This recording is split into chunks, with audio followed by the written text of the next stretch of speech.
በማይናማር ዜጎች በከፍተኛ ስቃይ መሆናቸው ተገለጸ።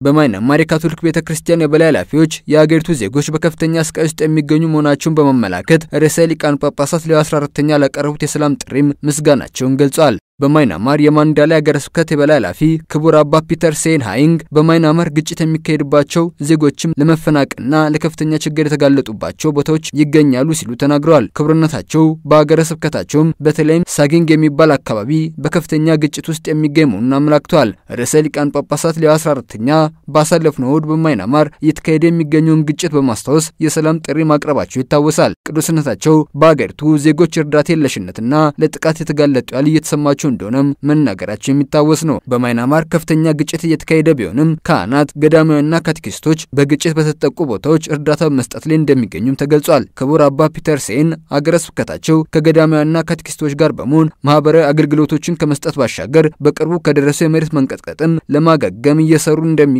መግለጻቸውን ቫቲካን ኒውስ ዘግቧል።